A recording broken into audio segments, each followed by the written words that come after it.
Bom, vamos começar, então. Gostaria de começar dando boa tarde, né, ao público, né, e agradecer ao professor Aaron Schneider, né, que já é um conhecido, né, amigo de mais tempo.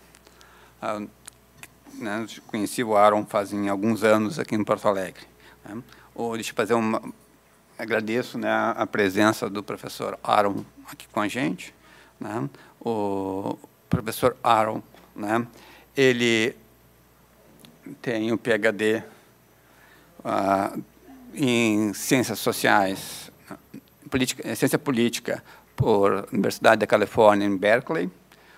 Também tem o seu mestrado em Berkeley e tem sua graduação em Desenvolvimento Econômico pela Brown University. O professor Aaron atualmente é o diretor do Centro de Estudos da América Latina da Universidade de Denver. É o professor da Universidade de Denver, né? Tem a Leo Bloch Chair de Estudos Internacionais. O professor Aaron também já trabalhou em outras universidades. Trabalhou em Tulane University, que fica nos Estados Unidos. Ele chegou na universidade um pouco depois da Katrina. Né? Aaron tem umas histórias bastante interessantes sobre na New Orleans, né, nesse período. Ele também trabalhou, né, no Instituto de Desenvolvimento e Estudos na Universidade de Sussex, na Inglaterra. Também outras experiências também na área de pesquisa, não em universidade, né? No Banco Interamericano, né, ele já trabalhou. Né? O professor Aaron também tem publicado, né, em revistas, artigos, né, capítulos de livro. Eu aqui vou destacar uma publicação do professor Aaron, que é State Building in Tax Regime in Central America, que foi publicado em 2012 pela Cambridge University Press, uma editora bastante prestigiosa. Né? Então, é uma honra, né, ter o Aaron essa tarde aqui com a gente. Né? Eu ouvi o Aaron, né, e talvez a gente venha a estabelecer, né, um convênio, né, pelo menos assim, formal, mas certamente já tem um convênio não informal, né, Aaron? Né? Os estudantes quiserem, digamos, passar um tempo, ou os professores quiserem, digamos, né, ter um contato com Aaron, né, ou os alunos, né, também da Universidade de Denver quiserem vir a PUC, né, também são muito bem-vindos. Aaron, por favor, a palavra é contigo. Muito obrigado e agradeço ao professor Adalmir, que eu venho aprendendo e colaborando com o Adalmir há muito tempo. E agradeço também a vocês que vêm e compartilham comigo e têm paciência com o meu português, que eu consigo comunicar, mas espero que não seja muito espanhol, muito inglês misturado no meu português. Também estou feliz que o Carlos, que é professor da URGS, venha a escutar essa apresentação a segunda vez, que eu fiz a semana passada na URGS. Gostou tanto que ele veio de novo.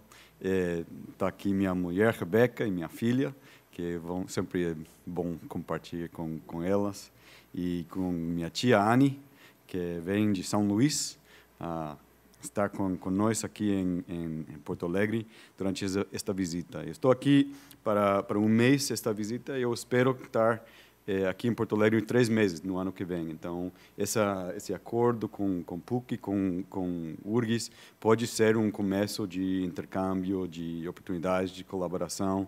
Então, nisso, depois da apresentação, estou aberto a sugerências, comentários, perguntas e ideias de como podemos colaborar e levantar pesquisas juntos nessas áreas.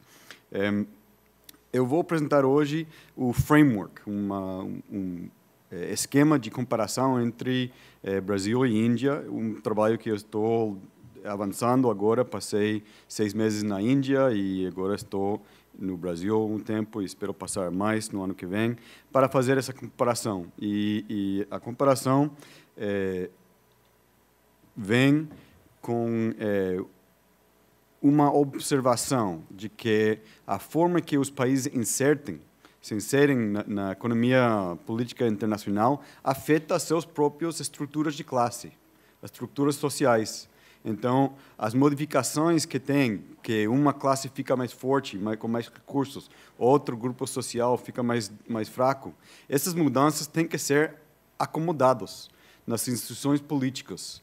E o sucesso, quando tem sucesso em acomodar essas mudanças nas estruturas sociais, tem um efeito na capacidade do Estado.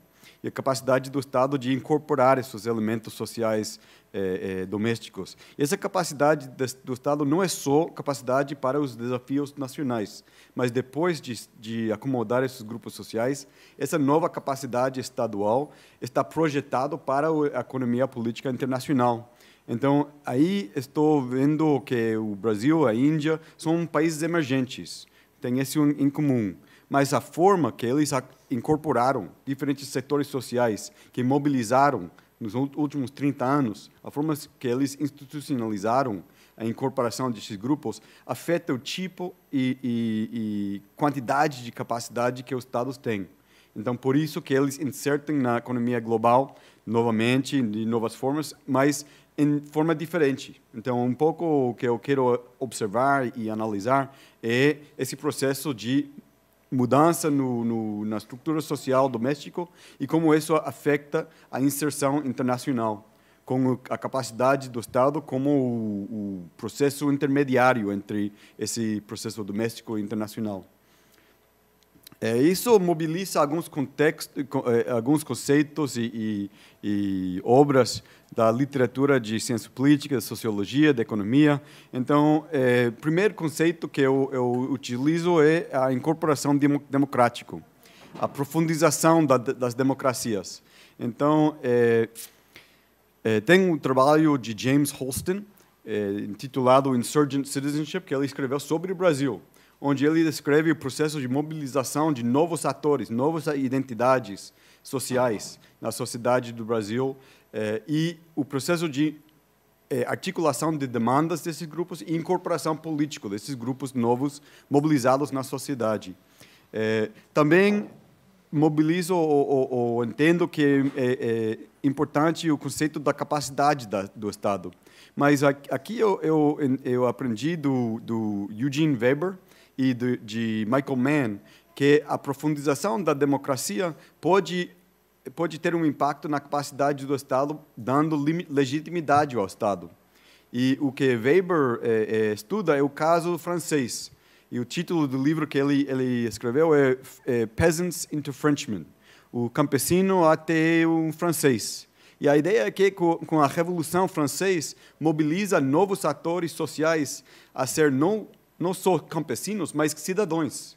E essa mudança na identidade, a incorporação da população francesa, dá legitimidade ao Estado a mobilizar recursos, tributos, soldados, e faz do Estado francês mais poderoso, mais forte. E aqui o que Mann argumenta é que a capacidade do Estado não é só coercitivo, mas é uma capacidade infraestrutural, a capacidade do Estado de chegar à população e mobilizar essa população, penetrar a sociedade, reestruturar a sociedade para que seja mais produtivo, mais dinâmico. E isso, para Fred Halliday, é algo que as revoluções em particular fazem. Ele estuda a Revolução Francesa, Russo, Chino, Irani. E o que ele argumenta é que a revolução é um processo onde o Estado incorpora novos atores sociais, novas identidades, e com essas novas identidades consegue mais capacidade do Estado para mobilizar recursos, soldados e ideias. E essa capacidade que o Estado ganha através das revoluções dá força, uma mudança na posição dos Estados no âmbito internacional. Porque com mais capacidade, o Estado automaticamente ameaça ou apresenta uma nova cara a seus vizinhos, ao resto do sistema internacional. E tem que haver uma reacomodação do sistema internacional com esses novos estados com mais capacidade. E mais que isso, a revolução muda as ideias dos estados, as ideias normativas que legitimam o Estado. E quando tem revoluções franceses, russos, o que eles mobilizam são ideias que ameaçam ao sistema internacional, ou pelo menos forçam uma mudança. O cidadão não é o sujeito da monarquia. Depois da Revolução Francesa, todos os restos países monárquicos em Europa tiveram que enfrentar essa nova ideia no sistema internacional, de que o cidadão era membro do mundo político e não sujeito do rei. Então, essas mudanças de ideias têm um efeito no sistema internacional, nas revoluções. Eu vejo que esse processo de mobilização de novas identidades, de fortalecimento de capacidade no Estado e da reinserção do Estado no âmbito internacional, através de novas capacidades e novas ideias, é algo que passa não só nas revoluções, mas com a emergência econômica e democrática que tem países emergentes e poderes médios como Índia e o Brasil. Então, a colocação de Índia e o Brasil como países emergentes tem a ver com esse processo de profundização da democracia nesses países e que capacidade esse dá ao Estado e que legitimidade, que tipo de legitimidade esse dá ao Estado. Então, o que eu quero discutir hoje, eu vou fazer a comparação dos dois países e vou ver a profundização da democracia em cada país, a capacidade do Estado em cada país e sua forma de inserção internacional. No caso brasileiro, eu começo com a profundização do processo de substituição de importações, processo de profundização da industrialização no Brasil que passa nos anos da ditadura. E esse processo é um processo de desenvolvimento e mudança na forma que o Brasil relaciona com o exterior, com o resto do mundo, especialmente quando e como o Brasil começa a exportar produtos manufaturados, produtos industriais. E tenho aqui o gráfico que mostra que a exportação de produtos de commodities, de recursos naturais, de alimentos, vão descendo e seja reemplaçado por as exportações de manufaturas nesses anos. Então, tem uma mudança que a forma que o Brasil inserta na economia mundial, isso afeta a estrutura de classe no Brasil. Os setores que são ativos nesse setor urbano e industrial no Brasil são os setores de trabalhadores, setores de classe média, industrial. Mas o curioso dessa situação e o importante dessa situação é que são exatamente essas classes e grupos sociais que são excluídos politicamente por a ditadura. São eles que são reprimidos e negados em termos de espaço político no país. Então, o seu papel econômico, os recursos econômicos que eles começam a controlar, o leverage, não, o poder de barganha que eles têm frente ao Estado, está aumentando, mas sua inclusão política está negativo ou pouco. Então, vemos, nessa época, o processo de mobilização de novos atores sociais, o sindicalismo novo, dentro dos trabalhadores, o MST, o setor rural, dentro do setor de trabalhadores rurais. Ao mesmo tempo, setores de classe média, de movimentos sociais, mulheres, meio ambiente, saúde pública, educação, as demandas dos grupos de classe média e movimentos sociais para uma qualidade de vida melhor. Esse processo de mobilização de setores de classes médias e populares tem um ciclo, um processo de aprendizagens, porque eles têm um inimigo em comum, a ditadura, e eu entendo perfeitamente. Ela também escutou essa apresentação várias vezes e me faz chorar às vezes também. Então, então, eles aprendem nesse processo da luta para a democracia como colaborar, como organizar e como dialogar para fazer suas demandas para a democracia e para serviços básicos e para salários e direitos no trabalho compatíveis. Então, aprendem nesse processo a articular identidades e organizações que têm seu ciclo nas protestas e nas eleições, e isso acaba tendo um efeito no sistema político. Com a democratização, esses atores novos são incorporados gradualmente no sistema político, especialmente no sistema partidário.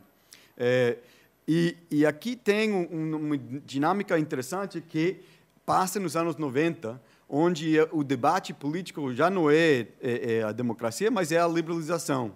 Então, o debate brasileiro, durante os anos 90, tem uma certa polarização sobre esse assunto de liberalização. E tem os grupos que mobilizaram para a democracia, e dentro deles, os grupos de trabalhadores e trabalhadores no setor rural, e certas partes dos movimentos sociais que são articulados e conectados ao sistema partidário através dos partidos da esquerda, especialmente do PT.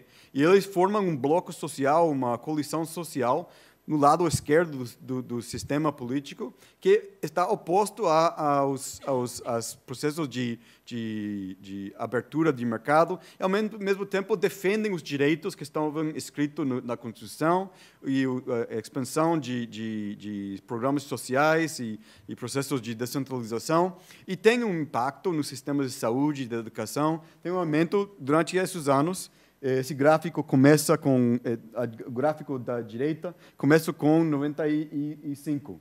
E aí vemos que a linha é o aumento de gastos sociais no Brasil. E tem um aumento não só no tamanho do gasto social, mas também na sua porção no PIB. Então, tem um processo, já que o processo de liberalização no Brasil inclui uma articulação e expressão das demandas sociais que foram reprimidas por a ditadura e articulados para a política por esse grupo social que formou durante a luta para a democracia e depois organiza e estabelece a sua relação com o mundo político durante os anos 90.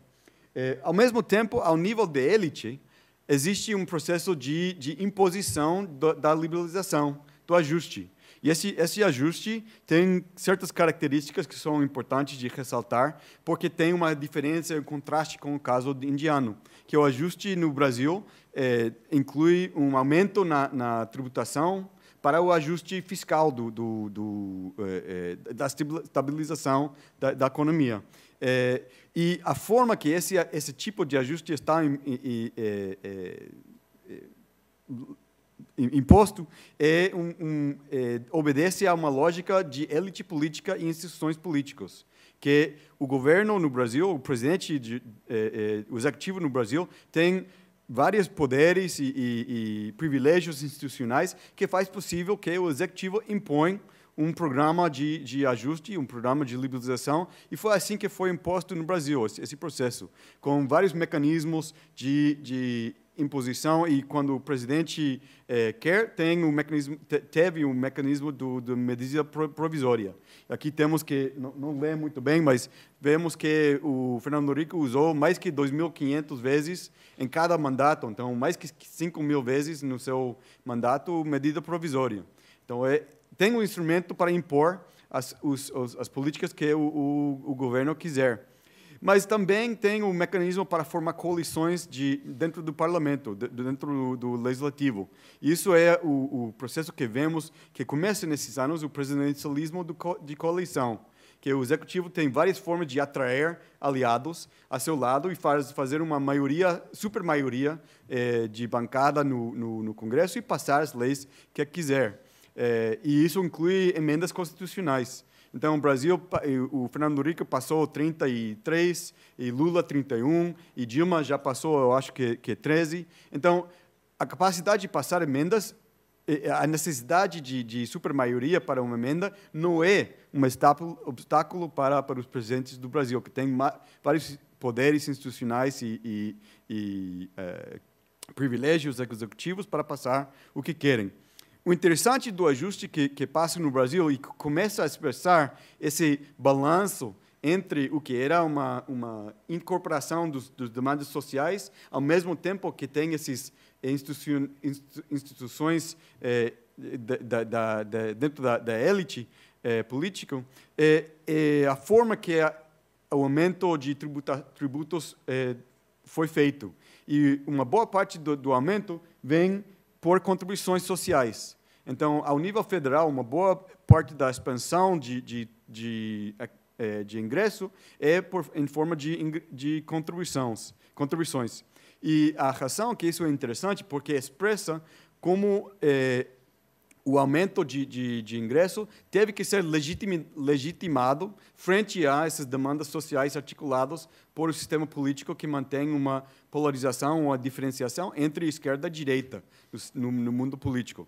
Isso fica ainda mais claro nos anos 2000, onde a polarização e a orientação do votante, e você pode ver vários indicadores de quem vota em qual partido, e os mais pobres votam para a esquerda, para o PT, e os menos pobres votam para o PCdoB. E isso se expressa aqui nesse mapa com os municípios onde é mais pobre, são os que são vermelho e votam PT. E os municípios que são menos pobres são os que aparecem em azul e votam no PCdoB. Então, esse processo de definição por esquerda e direita no sistema político é algo que toma forma nesses anos no Brasil e faz sentido no sistema político. Então, os dois partidos, PT e PCdoB, são os partidos nacionais que dividem o que é o voto para o Executivo Nacional. Mas, ao mesmo tempo, as regras, as instituições brasileiras mantêm uma fragmentação no Congresso. Então, isso obriga a qualquer governo a a adotar essas políticas de presidencialismo de coalição.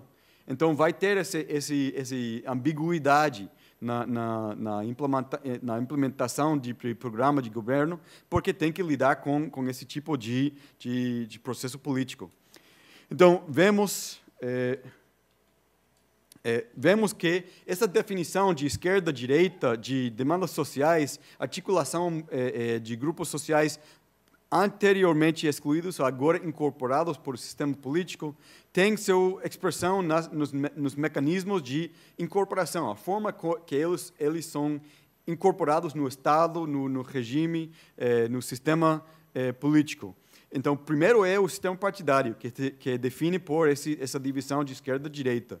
O outro é através de políticas e instituições. Então, políticas públicas que orientam para os setores mais pobres, Bolsa Família, expansão de aposentadoria para os não contribuintes, aumento no salário mínimo. Então, vemos aqui o aumento do salário mínimo na esquerda de 95, já começa a subir e nos anos 2000 subir muito mais rápido. E vemos aqui em promédios de 4 anos que o aumento maior foi entre 2003 até 2009 e 2010, e depois tem uma estabilização. Mas tem esse aumento orientado aos grupos mais pobres. Também tem um aumento no emprego formal e acesso a crédito, orientado às classes médias baixas, classes médias urbanas no Brasil, onde vemos um declínio na informalidade no Brasil durante esse tempo e no desemprego durante esse tempo. E isso expressa como esses dois grupos anteriormente excluídos, o setor popular e o setor de classe média, está incorporado através de políticas públicas e distribuição de riqueza nesses anos para ter uma conexão com o Estado. E outra demanda que existia durante a luta para a democracia era instituições participativas. E aqui em Porto Alegre, o nascimento do orçamento participativo é um exemplo. Mas depois de chegar ao governo, tem várias instituições, conselhos participativos que estão instalados ao nível nacional, que também é uma expressão dessa incorporação institucional dos demandas sociais que antes foram reprimidos e excluídos, agora tem uma forma de conectar com o Estado. Aqui eu quero dizer que o efeito que vemos esse processo de incorporação de capacidade do Estado tem certos limites, que as instituições brasileiras mantêm um elitismo e uma obrigação desse presidencialismo de coalição, que explica por que não passou mais. Não passou mais progressividade no sistema tributário, não passou mais distribuição de riqueza no lado de gastos. Então, isso é explicado para mim por esse sistema de elite política, de presidencialismo de coalição. E vemos que no primeiro... Esse tabela é um pouco difícil de ver, mas o que demonstra é que a porcentagem do Congresso que teve a coalição de governo. Coalição no Congresso que tem o governo. E no primeiro mandato de Lula, ele tentou governar sem uma super maioria, sem esse presidencialismo de coalição. E acaba no mensalão. Procura comprar votos, em vez de fazer a coalição super maioritária de governo. E aprende para o segundo mandato de estender a gabinete do governo para mais partidos, incluindo especialmente o PMDB, que é o partido desse sistema de presidencialismo de coalição par excellence. Então, eles incluídos no governo, dão uma super maioria ao governo nos seguintes mandatos. E vemos nessa coluna aqui, em porcentagem de coalição e porcentagem do gabinete, que o PT começa com muitos selos de compartilhar as cadeiras do gabinete com os aliados da coalição. Mas, com o tempo, vão fazendo mais distribuído as cadeiras dentro do gabinete para dar mais espaço para seus aliados. E vemos que segundo o governo da Dilma, é o mais dependente desses membros da coalição. Então, esse vai ter um impacto no tipo de capacidade que o Estado produz nesses anos. Eu já falei de esse aumento na tributação, que mostrei antes que houve esse aumento. Aqui vemos que foi, na linha vermelha, foi de 25%, 26% do PIB ao começo do período até 35%, 36% do PIB, até o final. Que isso é um aumento significativo na capacidade do Estado de mobilizar recursos.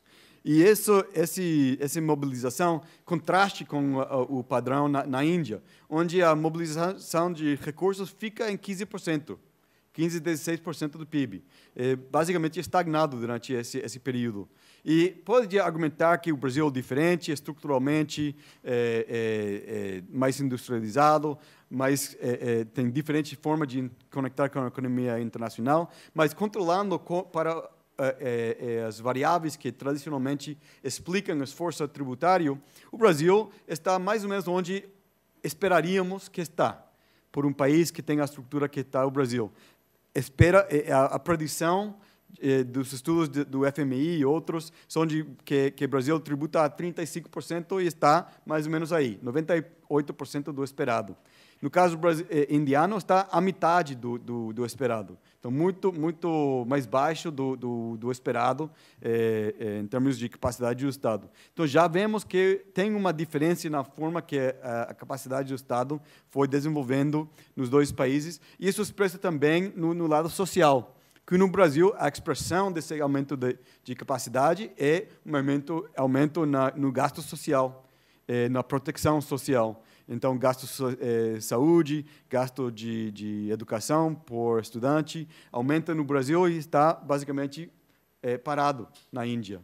Então, tem uma diferença na forma que a capacidade do Estado está expressado no Brasil. Isso eu explico por a forma que os grupos excluídos na Índia se definem em termos de identidade e são incorporados no regime político, em termos do sistema partidário, das políticas públicas, das instituições. Então, na Índia, a diferença no Brasil, os grupos excluídos durante o sistema de Congress, que é o período depois da independência em 47, são grupos que definem por casta, por região, por etnia, por identidades culturais. Então, esses grupos identificam excluídos por o sistema Congress, porque o que Congress mobiliza é basicamente uma coalição de extremos. As castas mais altas, Brahmin, e as castas mais excluídas, os Dalitos, ou castas, scheduled castes, de baixo, e os muçulmanos. Então, essa combinação das mais altos e os mais baixos é a coalição de Congress. E com isso eles dominam para os 30 anos depois da independência. de 47 até 77. Mas o processo de desenvolvimento, ao igual no Brasil, mobiliza exatamente os grupos que são excluídos. Então, são essas castas médias do setor rural que beneficiam da Revolução Verde, de tecnologia e insumos no setor rural. São os proprietários médios que aproveitam dessa mudança no setor rural. E no setor urbano, os grupos que estão privilegiados por a industrialização protegida, desenvolvimentista e estadista que tem Índia durante esses anos, atrás do processo do Brasil. Não é tão desenvolvido que o Brasil, mas ainda assim tem um processo de industrialização na Índia, e isso fortalece aos grupos de classe média e classe média para cima no setor urbano na Índia. Então, esses dois grupos, os classes médias na Índia, são os grupos que não estão incluídos no sistema de Congress, na coalição de Congress. Então, eles mobilizam e durante a emergência, que não mudei que é 75 até 77, onde Indira Gandhi está perdendo o controle do Partido Congress e do sistema político, então ela impõe um tipo de autogolpe. Então, fecha o parlamento e faz um regime semi-autoritário durante esses 3 anos. 75 a 77, e depois chama eleições, mas o processo de resistência à emergência e de unificação para essas eleições de 77 dá a essas camadas médias as técnicas e essas estratégias para juntar dentro desse partido Janta, que faz uma coalição, ganha as eleições, não foi esperada que eles ganhem essa eleição em 77, primeira vez que Congress perde. E articula uma aliança entre as castas médias, que são o OBC, Other Backward Classes, os trabalhadores rurais, que são as castas um pouco mais baixo, as classes médias urbanas. E o que começa a surgir durante esse momento é que o movimento hindu aparece parte dessa coalição, que não teve legitimidade durante a pós-independência, porque o extremismo do hindu tem a culpa por a partição com o Paquistão, e foi um hindu que assassina ao Gandhi. Então, é um extremista hindu que mata o Gandhi. Então, eles estão completamente excluídos do sistema político para essas primeiras décadas depois da independência, mas aprendem a dialogar com esses outros grupos excluídos durante esses anos, e são eles que vão articular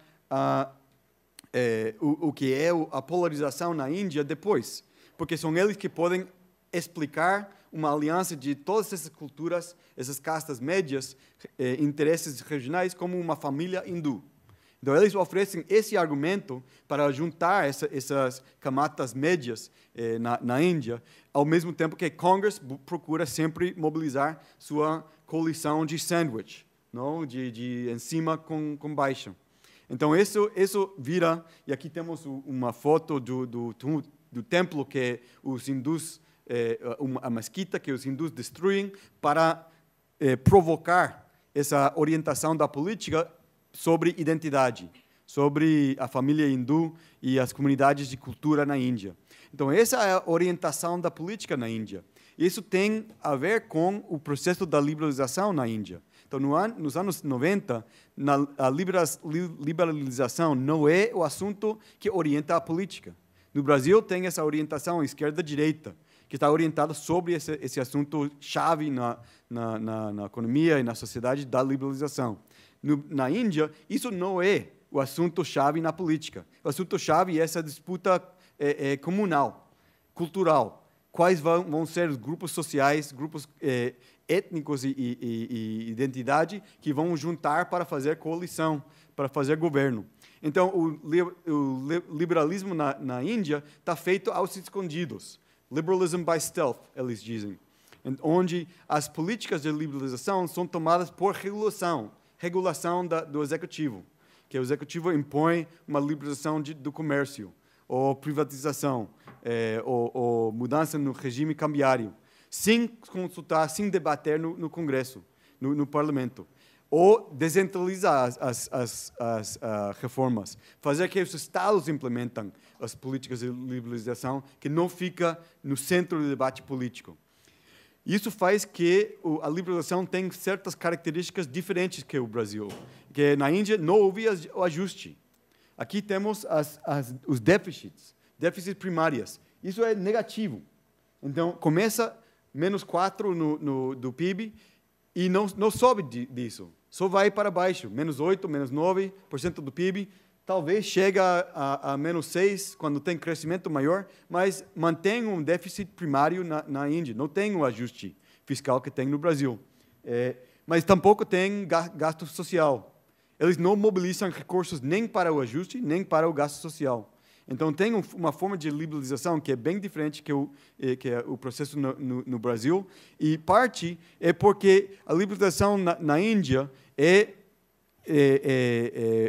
para alguns, é uma revolução das elites, a revolta das elites, que eles estão impondo a liberalização porque são eles que estão preparados neste tempo para competir internacionalmente. Então, eles querem a liberalização para eles.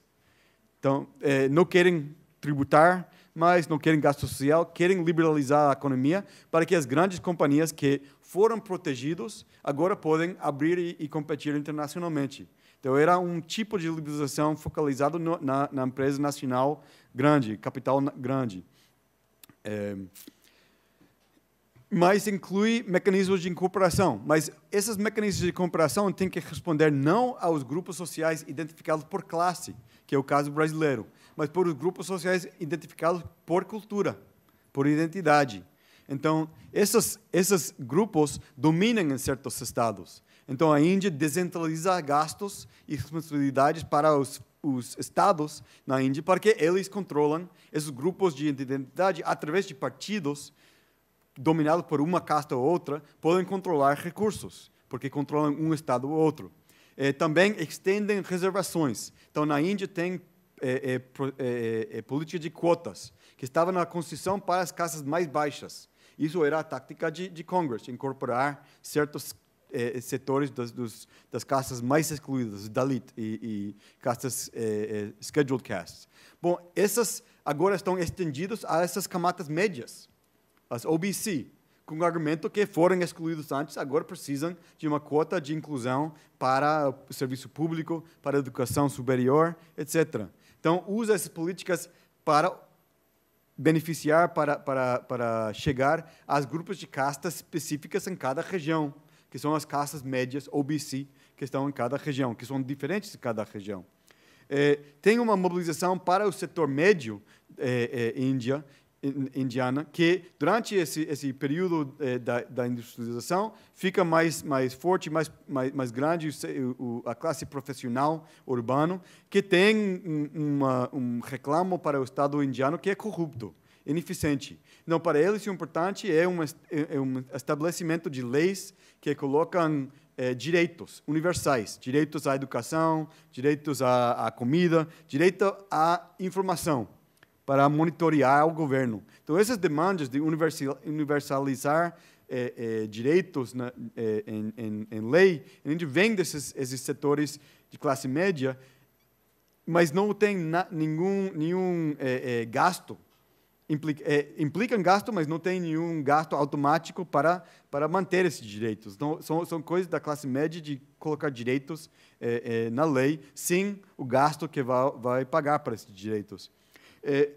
E um exemplo de política social que é incluinte, que é inclusivo, que é a garantia de emprego rural para as famílias que precisam de emprego durante a temporada baixa. Isso garante 100 dias de trabalho. Está orientada exatamente a esses grupos de castas mais baixas que não têm terras no setor rural. Então, de novo, é orientada não só não mesmo sendo social e para setores pobres, é orientada a castas, a grupos de identidade. E isso está expresso no sistema partidário por duas coisas. Por um lado, é um bipartidismo nacional. o Congress e o BJP, Congress, que foi o partido que liderou a independência, e o BJP é o partido hindu que agora é o governo. Eles dividem, basicamente, o voto nacional 30-35% cada um. Então, são eles que são o centro de qualquer coalição para governo. Mas, com 35%, geralmente, não fazem um governo só. Eles precisam de aliados. E com a fragmentação do sistema partidário, e só para que aqui no Brasil não sentem mal, aqui eu tenho um gráfico que mostra o número de partidos efetivos, que são 7, 8, sobe a 7, 8, que é mais ou menos o que tem no Brasil. Mas em termos de partidos que competem nas eleições, tem 350. Essa linha vermelha, com o axis aqui, 350 partidos, porque em cada estado pode ter diferentes partidos. E cada distrito pode ter diferentes partidos, porque é uninominal o sistema de lá. Então, e não tem nenhum threshold, não nacional, etc. Então, é uma explosão de partidos e representam castas, representam grupos regionais.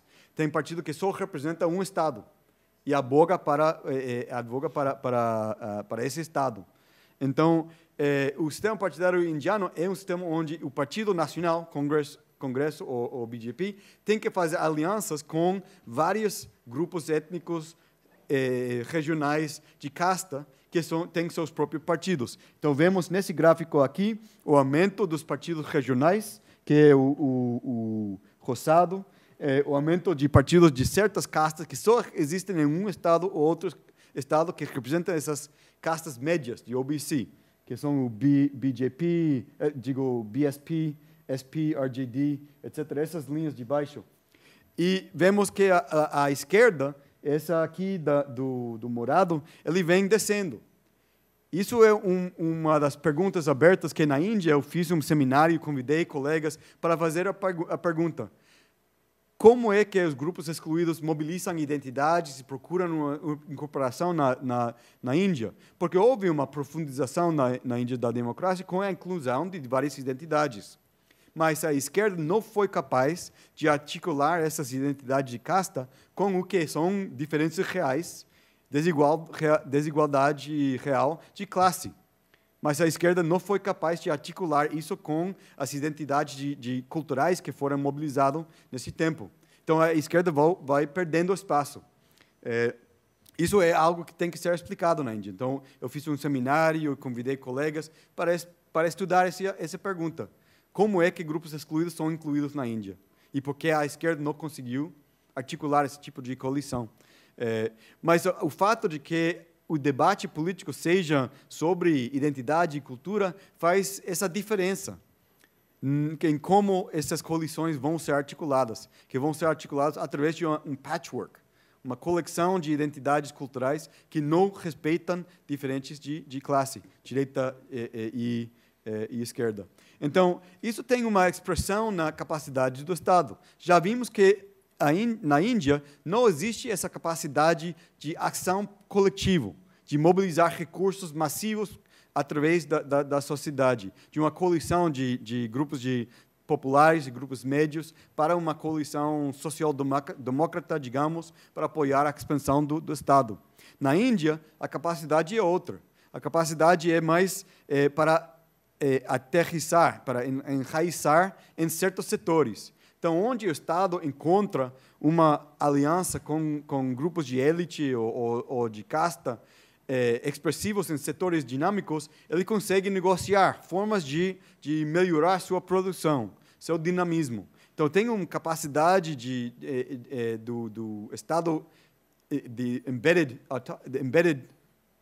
capacidade embedded do Estado para dinamizar certos setores. Então, na Índia, isso expressa na dinamização dos setores de TI, de serviços, de informação, de altas tecnologias. Então, não é que requer recursos massivos, que seria uma ação coletiva significante, como tem no Brasil, mas o que requer é uma relação perto entre certos grupos de elite e certa parte do Estado, agências do Estado. Então, esse tipo de conexão, de capacidade, a Índia tem desenvolvido. E, em certo modo, é porque essas relações são por Estado, que o governo tem relação com certas castas dominantes, interesses dominantes em cada Estado, através desse processo de coalição nacional. Isso se expressa na estratégia de impulso para exportações. Então, a Índia tem 200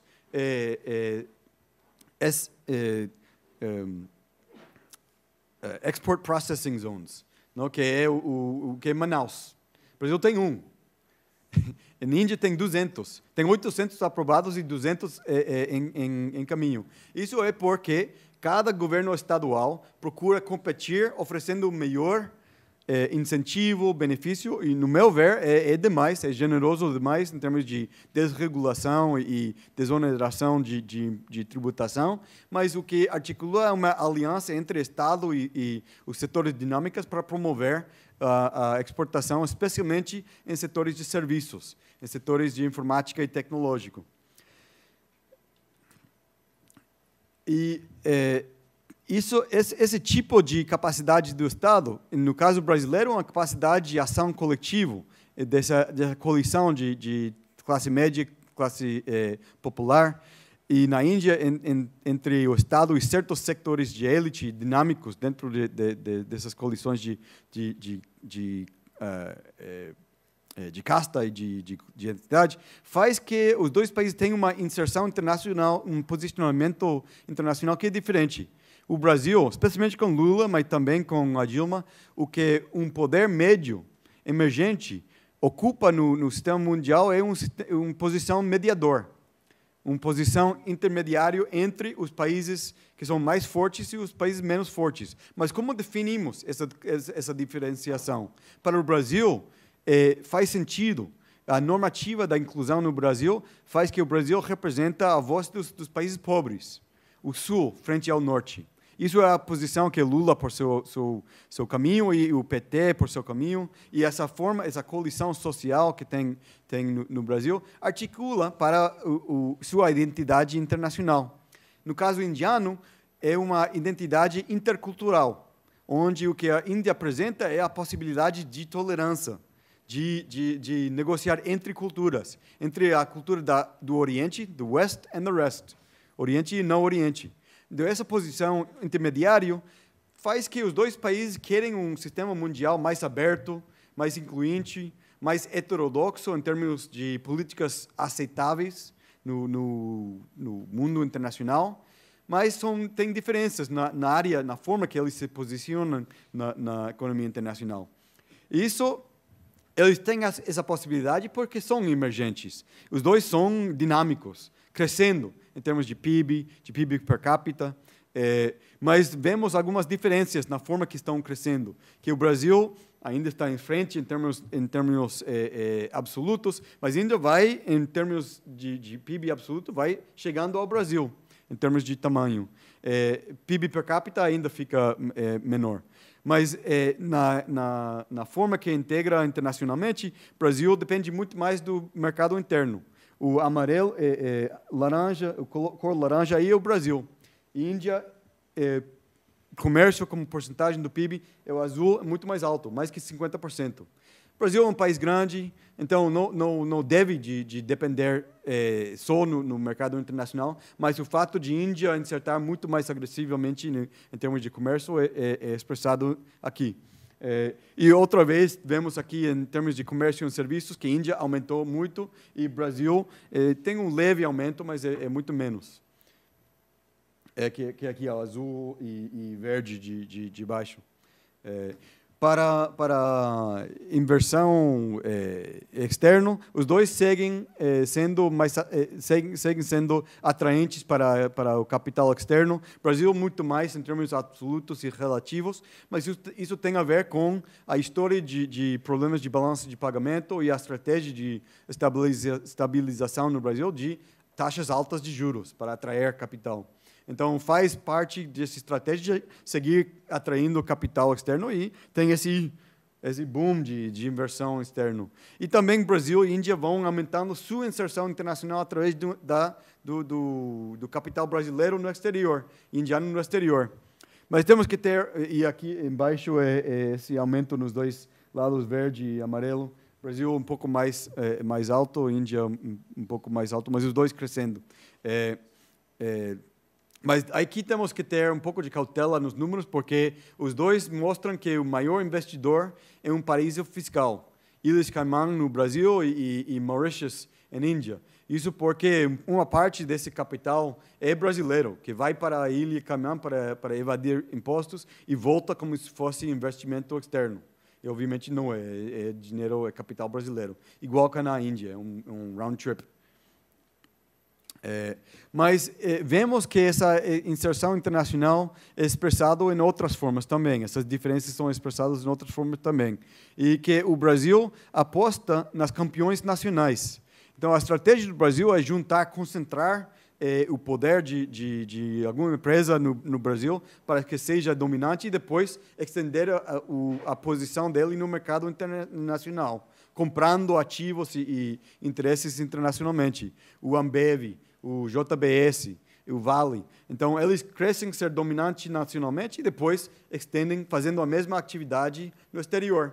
A Índia tem uma estratégia diferente que é relacionada às cadeias globais de valor, onde a Índia ocupa um espaço de serviços, de backroom office, em várias cadeias globais de valor, para várias indústrias, vários setores. Então, a Índia está ocupando fazendo uma estratégia niche nessa atividade que eles veem ventajosamente para a Índia. E para os dois países significa um declínio, decréscimo na exportação de mercadorias, mas no Brasil muito mais esse declínio. A Índia ainda é maioritariamente exportador de mercadorias. E nisso vemos que o conteúdo dessa mercadoria é diferente, que na Índia e no Brasil ele é de baixo conteúdo externo. Basicamente são produtos feitos no Brasil exportados, que na Índia eles estão insertando em cadeias globais de valor, onde o insumo pode vir de fora. Em Índia eles assemblam, exportam, depois outro passo na cadeia, que depois seja consumido ou assemblado em outro lugar. Então, a Índia está com essa estratégia nos serviços e na indústria de ocupar nichos de cadeias globais de valor. E o Brasil tem essa estratégia de construir a cadeia no Brasil e estender para o exterior. Isso introduz vários gargalos para a Índia e para o Brasil. No caso brasileiro, essa dependência das commodities e das empresas que processam commodities é um problema meio ambiental, um problema social, e tem o problema da dependência da demanda externa, com preços que flutuam bastante. Mas aí vemos que a estratégia do BNDES está dominada por essas companhias. E não vê muito bem aqui, mas aí tem Vale, tem JBS, tem as companhias que são na área de commodities, que recebem maior quantidade de dinheiro do BNDES. Então, a estratégia do governo é apoiar exatamente esses setores que talvez não precisam esse tipo de ajuda do governo para ser atraente para capital, para ser dominante nacionalmente e depois estender para o exterior. E aqui temos essa mudança, que é a exportação de mercadorias, mercadorias e a exportação dos commodities, que inverteu essa relação que teve nos anos 70. 80. Na Índia tem outro tipo de gargalo. Então, essa estratégia de inserção da Índia tem seus problemas. E um deles é que eles têm uma população de 1,2 bilhões de pessoas. E mais da metade dessas pessoas ainda estão no setor rural, onde não tem aumento e, mais, tem muito menos contribuição para o PIB no setor rural. Essa primeira coluna aí, a agricultura. Está oferecendo muito menos valor para o PIB nacional. Como vai oferecer uma vida digna a essas pessoas sem absorver eles no setor industrial? Aumentando a produtividade no setor rural é uma opção, mas para isso precisa capital e, mais que tudo, uma reforma agrária. Mas o setor rural na Índia não é atraente para a capital e uma reforma agrária, politicamente, não vai passar, especialmente com essas castas médias dominantes nos estados da Índia.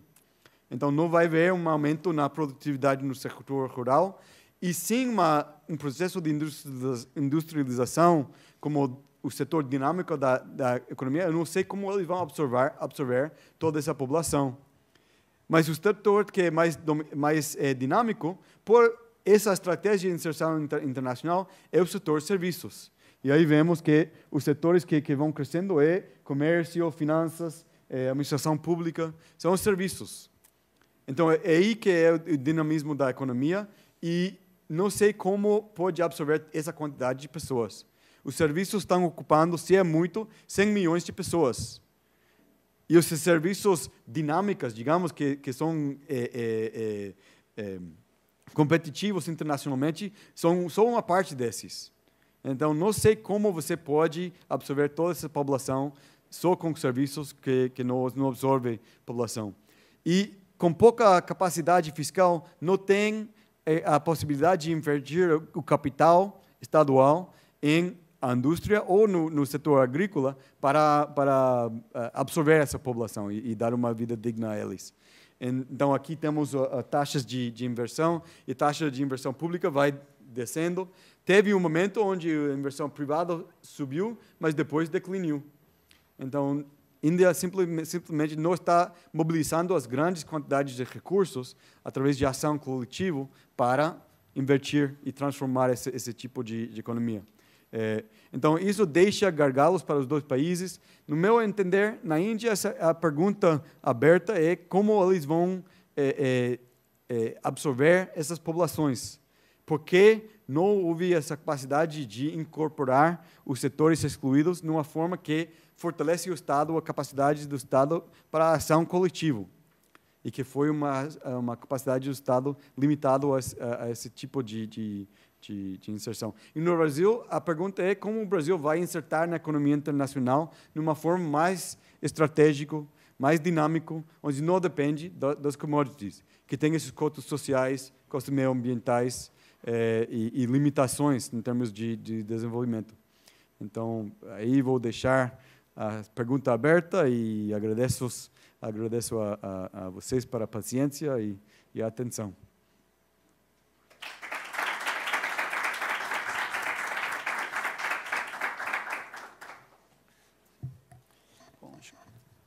Bastante interessante, né, a palestra do Aaron, né, e agora nós temos as perguntas, né, acho que tem bastante coisas que o Aaron coloca aqui que faz a gente pensar, né, sobre, digamos, né, a estratégia que o país tem escolhido, né, ao longo dessas últimas décadas, né, e que combina, digamos, né, um certo desenvolvimento social com pouco crescimento econômico, né. A Índia, em alguma medida, parece ter uma opção oposta a essa, né, do Brasil. Então, acho que é bastante interessante as questões colocadas pelo Aaron. Então, você tem uma questão a fazer para o Aaron?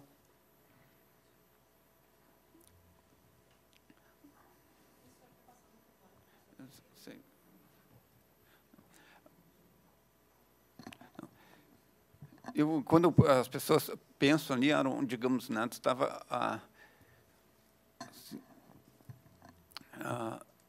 uma pergunta assim, digamos, né, como é que o sistema político, digamos, né, assim, porque tem uma questão, talvez aí, digamos assim, do economista, né, do cientista político, né, que é a questão, digamos, do Brasil, que está posta no Brasil, digamos, né, o Brasil cresce muito pouco, né, tem uma taxa de investimento relativamente baixa, né. Essa é uma pergunta que a gente faz assim, do ponto de vista do crescimento, né, econômico, né, como essas opções, digamos, políticas, digamos assim, do Brasil e da China, o Brasil e a Índia afetam, digamos, né, essa questão do crescimento, né, na tua concepção, na tua visão, em que medida, digamos, isso, né, organização política dos países está batendo no que tange essa questão, né, do crescimento econômico.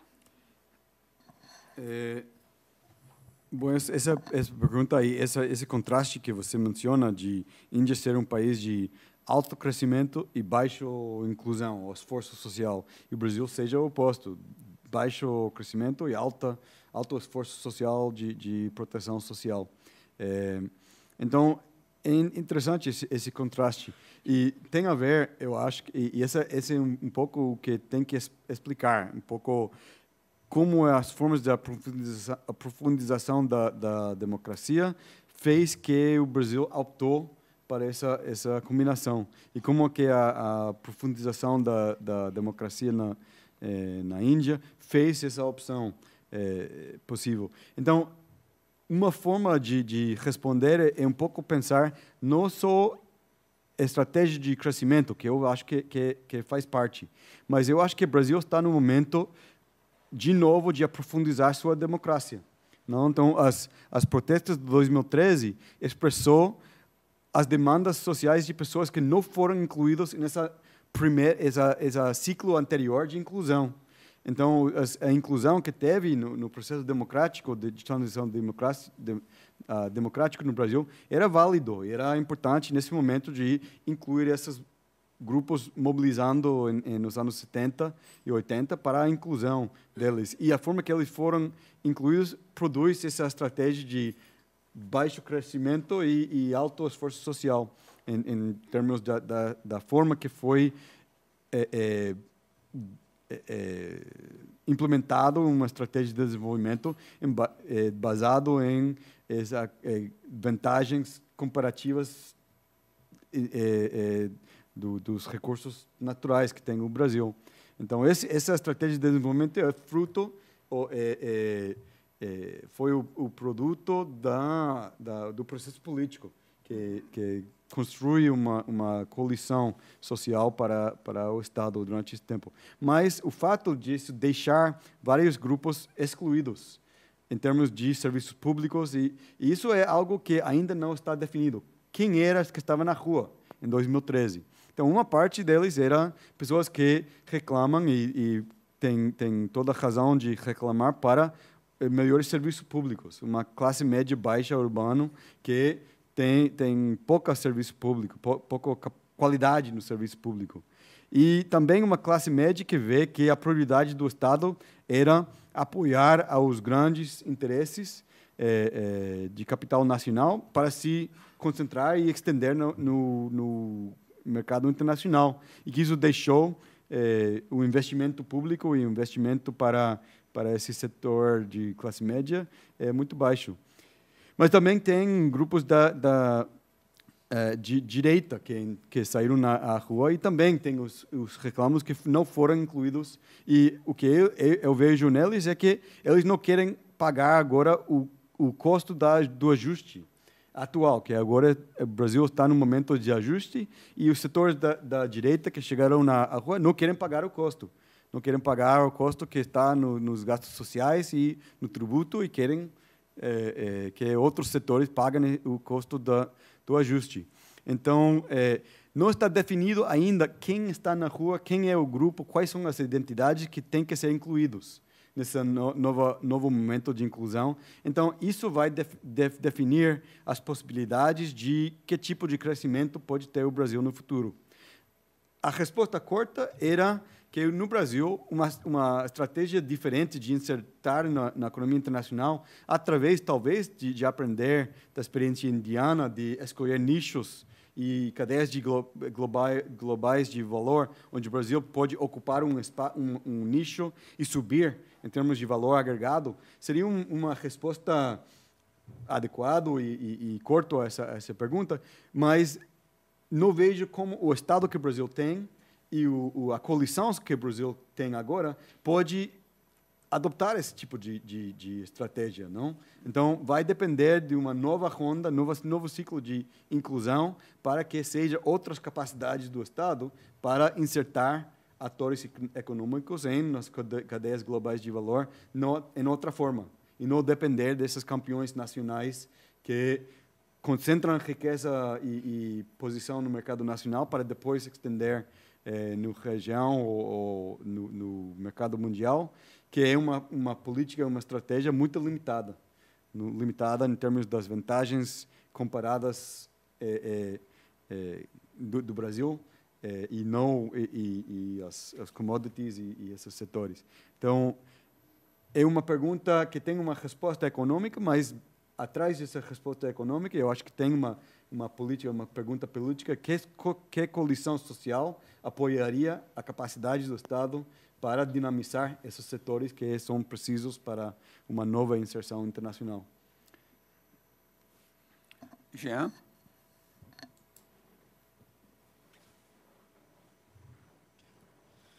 Bom, eu vou fazer uma pergunta um pouco, desculpe, idiota, quero saber. Olhando, digamos, a comparação entre Índia, digamos, e Brasil, como você, digamos, acha, digamos, a estratégia de políticas fiscal, digamos, do Brasil e Índia, olhando, digamos, na óptica de dívida pública para esses dois países, e, digamos, qual, digamos, a percentagem, digamos, que representa a dívida pública na economia desses dois países? Bom, tem uma diferença aí entre os dois países, que é claro que a Índia não endivida o nível que o Brasil endivida.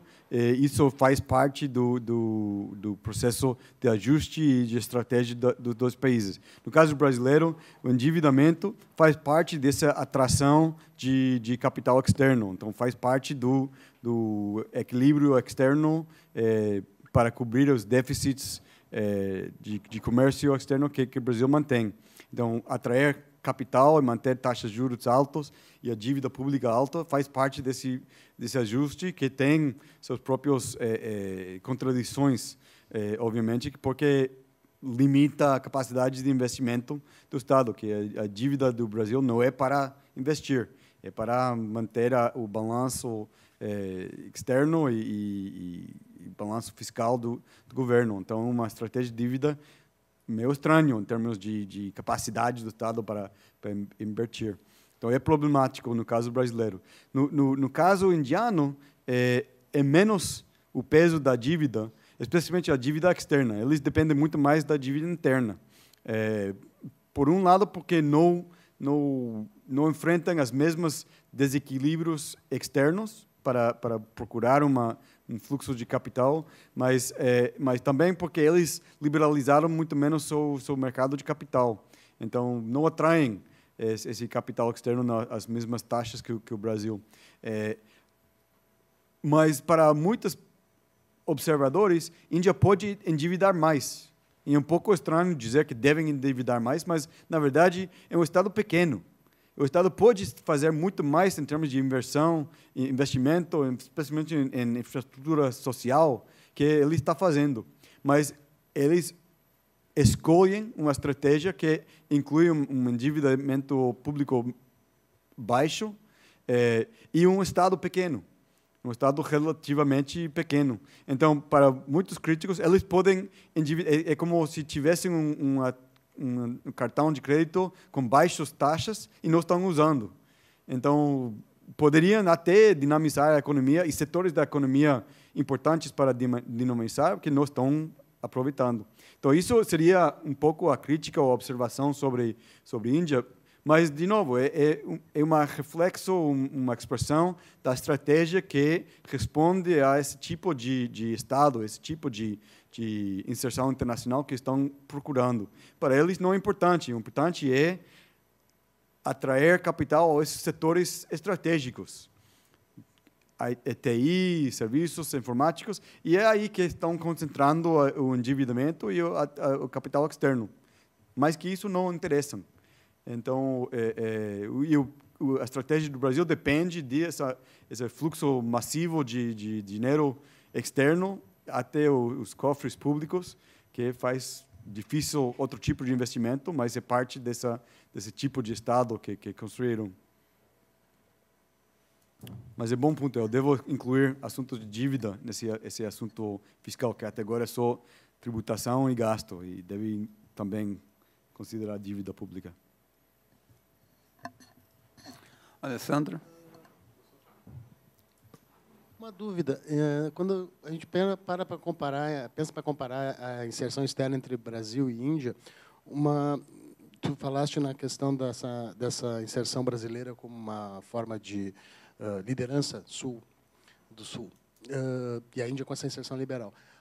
O Brasil, essa inserção brasileira não está associada também ao fato de que o Brasil tem digamos, um espaço de projeção natural na América Latina, e no sentido que, especialmente na América do Sul, e também hoje em dia se aproximando dos países da África, Moçambique, Angola, que falam português. Então, existe essa tendência do Brasil procurar se projetar numa forma de liderança, fazendo investimentos nesses países e intensificando, digamos, exportações industrializadas para esses países, quanto que a própria inserção indiana, hindu, dado que a gente olha no mapa que digamos, os parceiros próximos, tem o Paquistão, China, são, digamos, são espaços onde é possível esses laços para serem constituídos são mais restritos. Não está um pouco associada a essa lógica regional também, essa perspectiva de inserção diferente desses dois países? Interessante essa colocação e é consistente com o que eu observo, e eu acho que é complementar. Não sei se chega a ser uma explicação alternativa, mas se faz parte dessa estratégia internacional. E o que eu vejo no caso brasileiro é que o Brasil não procura juntar os organismos multilaterais ou ter relações bilaterais sem primeiro organizar uma aliança de sua vizindade. Então, vai a Mercosul e negocia com a Europa através do Mercosul. E outros países vão bilateralmente. Mas o Brasil procura fazer esse tipo de representação regional para ter um bloco mais grande, fazer uma negociação mais forte, quem sabe, mas sempre, no meu ver, para ser o Brasil representante dos países pobres, países da América Latina, países portugueses na África, frente ao mundo, frente aos organismos e entidades internacionais. Índia tem essa estratégia e pode ser uma pergunta regional, que ele não tem a opção de coordenar sua região primeiro para depois pular para o exterior, mas efetivamente eles não fazem isso. O que eles fazem é tentar de participar em qualquer fórum possível. Então, a Índia é membro de qualquer grupo internacional. Como observador, como membro, procura espaço em todas as alianças. E isso faz parte dessa estratégia. E pode responder a essas necessidades de pular sua região para integrar internacionalmente, mas também responde a essa estratégia de participar em todas, porque assim você pode ocupar espaço em todos os nichos globais, não? Então é conveniente para essa estratégia e pode dialogar com essa realidade regional perfeitamente. Então é algo que eu tenho que incluir na narrativa, mas é uma boa observação. Mas essa prática do Brasil é exatamente isso. Procura juntar forças na sua região e depois ir para mais longe. E é interessante essa estratégia. Nós temos, na nossa organização inicial, tempo para mais uma pergunta. Não sei se...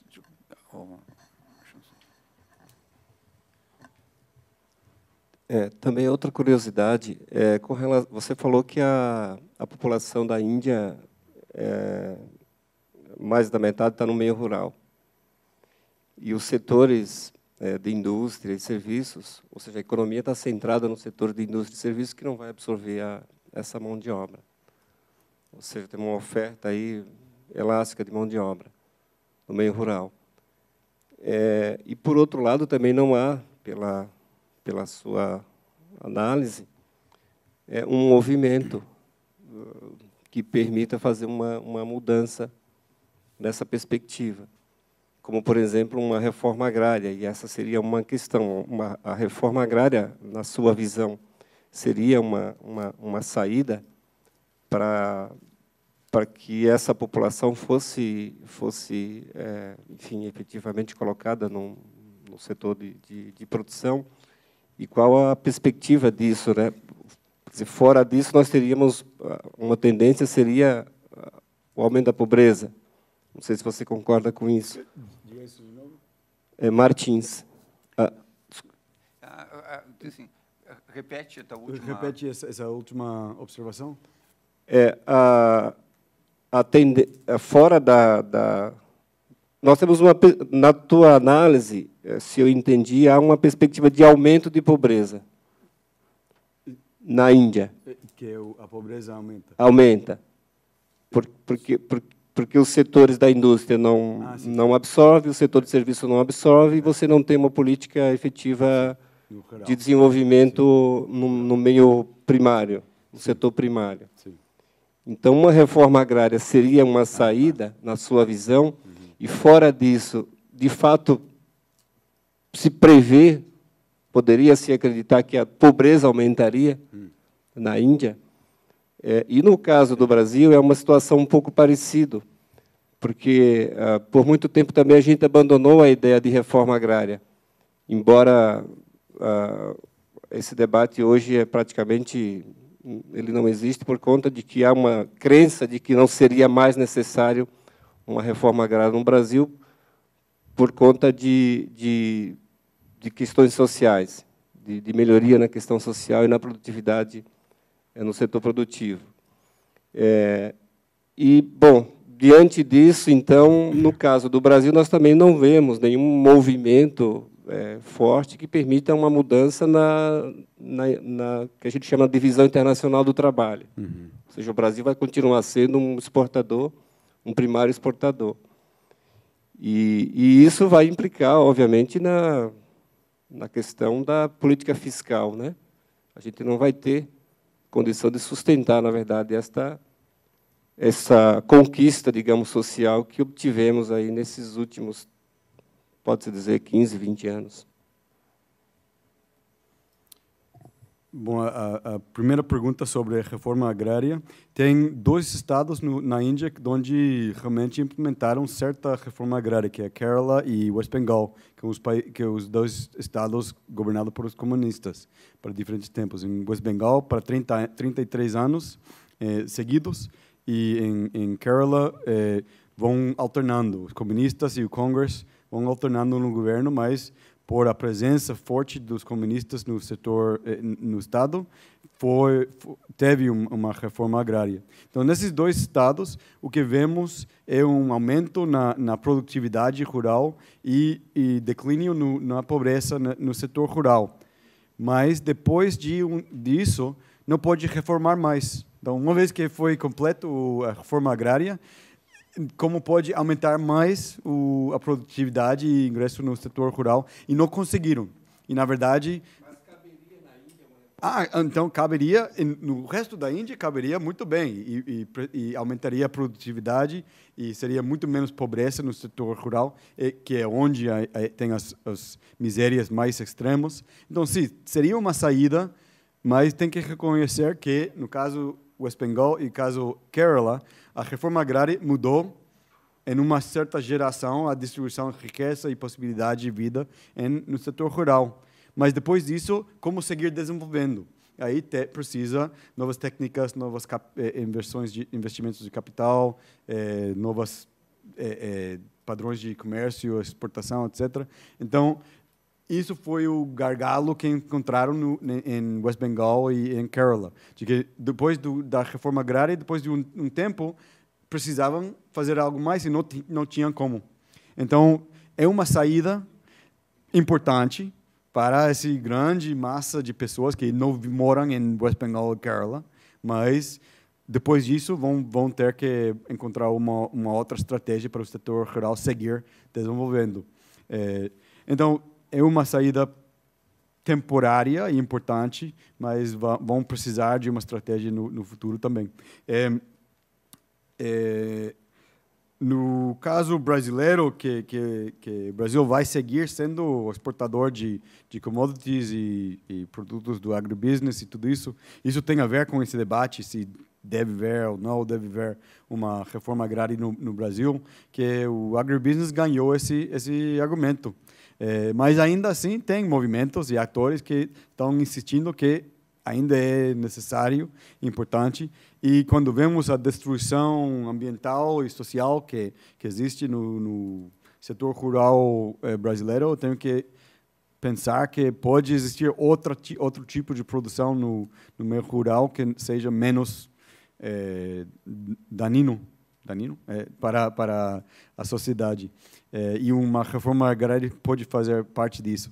Mas isso da exportação de commodities e a dependência das commodities do Brasil, pode ser que isso seja o nicho do Brasil para o médio prazo, mas essa pergunta fica aberta. Que tipo, inclusive, o que eu queria fazer nesse ano que vem, quando eu estou aqui, é montar um seminário, um grupo de trabalho de pessoas que pensam um pouco esse assunto de que tipo de Estado, que tipo de política pública precisaria o Brasil para mudar sua inserção internacional, para dinamizar setores que têm menos dependência dos preços flutuantes internacionalmente, menos dependência dos commodities e coisas onde o valor agregado é baixo, menos impacto ambiental e social que tem esse tipo de inserção internacional. Então, que tipo de política pública e estratégia de Estado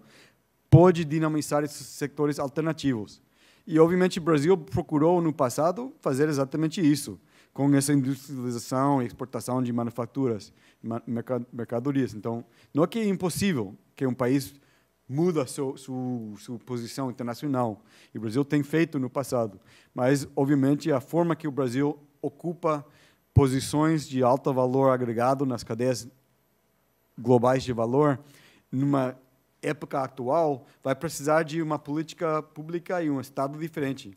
Então, isso eu não necessariamente tenho a resposta, era a mesma coisa que eu respondi ao Adalmir, mas para mim é uma nova coalição social, nova capacidade do Estado para atuar nessa forma e encontrar esses nichos que oferecem uma inserção por cadeias globais de valor que possibilitam um desenvolvimento mais equitativo no Brasil, que atualmente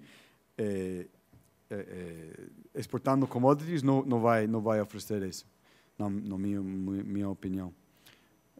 Então, isso vai ser nosso trabalho. No ano que vem, vamos montar uma mesa, um seminário. Cada um tem que contribuir um capítulo, aí, um ensaio, e vamos ver comparação de setores, como o Estado atua no setor caçado, no setor agribusiness, o setor automóvel. Como seria a política pública que dinamiza esses diferentes setores para que realmente o Brasil tenha uma inserção internacional mais estratégica. Não sei, teve uma observação. Esquecendo, digamos, a esfera da economia, segundo, digamos, como você acha, digamos, esses fatores, por exemplo, culturas, idiomas e posições geográficas desses países, esses fatores, em sua análise, estão em favor mais para o Brasil ou Índia?